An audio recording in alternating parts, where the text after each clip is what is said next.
Whey protein అనగానే అమ్మ అమ్మ అమ్మ అమ్మ అంటారు. ఏమి లేదు, మీరు కళ్ళు మూసుకొని లక్షణంగా తీసుకోవచ్చు. ఎక్సెప్ట్ రీనల్ కండిషన్స్ ఉండే వాళ్ళు, ఎవరికైతే ప్రోటీన్ యూరియా, ప్రోటీన్ అలర్జీ ఉండే వాళ్ళు తీసుకోకూడదు. మిగతా వాళ్ళు అందరూ తీసుకోవచ్చు. ఇప్పుడు ఆ వే ప్రోటీన్ కి మీరు చెప్పినట్టుగా బయట దొరికే ఏదైనా మల్టీవిటమిన్ అని చెప్తున్నారు కదా. సో ఇన్స్టాగ్రామ్ లో గానీ, యూట్యూబ్ లో గానీ దానికి ఆల్టర్నేట్ చూపిస్తున్నారు. డ్రై ఫ్రూట్స్ అన్ని మిక్స్ చేసి చేస్తున్నారు కదా. ఇది వర్కౌట్ అవుతుందా? ఈ మోతాదులో ఇది వేసుకోండి, ఈ మోతాదులో ఇది వేసుకోండి, ఈ మోతాదు అన్ని మోతాదులు వేసుకున్నా కూడా అక్కడే ఉంటారు వాళ్ళు. అట్లా కాకుండా అది వ్యూవర్షిప్ మాత్రమే. రియాలిటీలో వచ్చేసరికి కంప్లీట్ డిఫరెంట్. వాటికి కావాల్సిన అమైనో యాసిడ్ ప్రొఫైల్ అని ఉంటుంది. అంటే మనకి essential amino acids, non essential amino acids.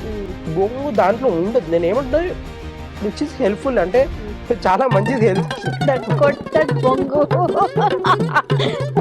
కానీ వీళ్ళకి అమైనో యాసిడ్ ప్రొఫైల్ కానీ లేకపోతే అది తీసుకున్నా కూడా వేస్ట్.